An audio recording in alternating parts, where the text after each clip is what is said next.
I am 34 and my ex-wife is 30. Miriam and I had been married for 6 years, and we had a beautiful daughter together. We were a happy family, and I couldn't believe that Miriam would decide to throw away everything that we shared as a family. We were always there for each other and supported each other's dreams. If she said that she wanted to try something out, I would give her my full support, and the same applied to me. Miriam began to fall apart when she got the role of an intern at her dream organization. And after she completed the internship, she was lucky to be fully retained. The truth is, none of us saw that coming, but I was so happy for her when it did. During my ex-wife's internship, there was this particular coworker of hers she used to talk about all the time. His name was John. She would return for the day and talk about how John was so intelligent, how he helped her out, and so on. I didn't really think there was a problem with that because John was married, and he was not helping her alone. He was helping other interns as well. Also, being that we were couples who communicated a lot, I literally knew everyone at her place of work, even without meeting them face to face, because talking about everything was just our way of bonding and filling in each other about our days. When my wife got retained by her organization, she began to change. If she left work early in the morning, she would return around 7 p.m., leaving just me to care for her and look after our daughter. This continued for a while, and anytime I tried to talk to her about this new behavior of hers, she would flare up and say I was being jealous because she earned more than me and her job was better than mine. Yes, it was true that my wife earned more than me, but that's not what this was about. And I hated that she had to rub that in my face each time we disagreed on something or had a fight.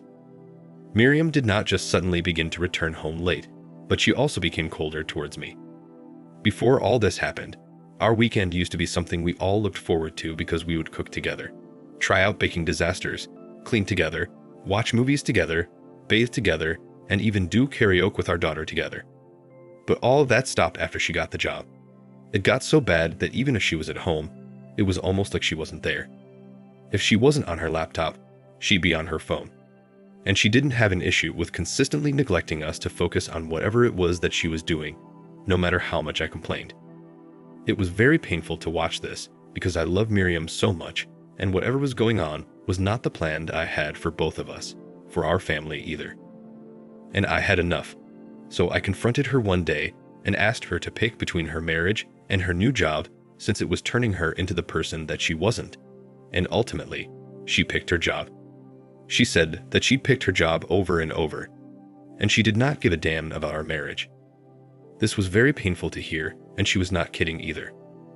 At that time, I was so busy trying to save our marriage that I didn't notice the changes in the way that she dressed or her makeup, and even her choice of clothes. It was a clear sign that she was seeing someone else. It had to be the only reason she neglected me and our daughter, and I was right. One day, I had put our daughter to sleep early, and I went to the room to think things through, and Miriam was on her laptop in the living room when I left her. So, since she didn't hear any movement, she must have thought I was sleeping. She walked into the room, and I think she came in to confirm that I was asleep because she didn't see me move. When she confirmed that, she continued to talk on the phone. It didn't take long for me to figure out that she was talking to her lover. At the end of the conversation, she called his name. It was the same John, her coworker. I felt my throat go dry and I couldn't believe it. Miriam cheated on me with John, and not just that, but she got pregnant by him. Despite everything that we had been through together, I was really broken. And since we were already distant with each other, I didn't need to pretend that everything was okay. While she continued with her ways, I planned my revenge. I really wanted to confront her, but if I did, maybe things would not have turned out the way that they did. I got one of those apps that allows you to track people's phones, and I tracked hers. I did this because I needed evidence, and without evidence, my revenge would not be complete. I got their chats and text messages of them talking about the pregnancy and how she would try to pin it on me. The funny thing is, since Miriam had started seeing John, we stopped getting intimate because she was always tired whenever I tried to touch her. After that call, she tried to make us get intimate, but I didn't let that happen. Gathering the evidence took a while, and after I got enough, I printed them and put them in a big envelope. Then I took it to her workplace myself. When she saw me that day, she pretended like we were cool at home and asked what I was doing there. I played along and told her that I had come to deliver something very important to her boss. So she gave me a cold kiss and returned to whatever she was doing. If only she knew what was going to happen next, maybe she would not have kissed me. I think she was still a month pregnant because her baby bump was not obvious yet. That evening, she returned home in tears, but her bags were already packed by the door. I knew that she had been fired because her company did not support coworkers dating each other. And to make matters worse, she was pregnant. When she realized it was me, and I had known all this while, she fell on the floor and began to cry and beg me. But it was too late. I told her she'd be getting the divorce papers soon and kicked her out. John's wife eventually heard the news, and she divorced him too.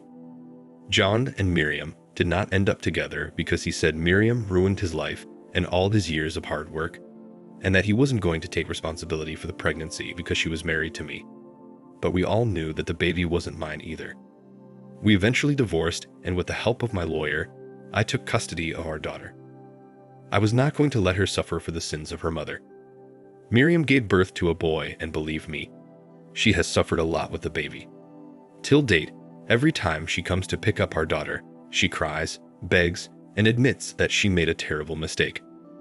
I keep telling her that it would be my own terrible mistake to take her back. Now for the top comment.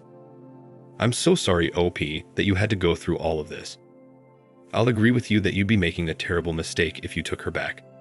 It's inhumane for her to abandon her family and cheat on you with a coworker. It's a good thing that she has gotten what she deserved and John played a fast one on her. I believe you will be fine, and you will definitely find a woman who will value and protect what you both have. I'm glad you did a good job by getting rid of her and exposing her secrets. You're an example of a strong man. Thank you for watching. Please like, comment below, share, and subscribe to listen to more stories like this. See you in the next one.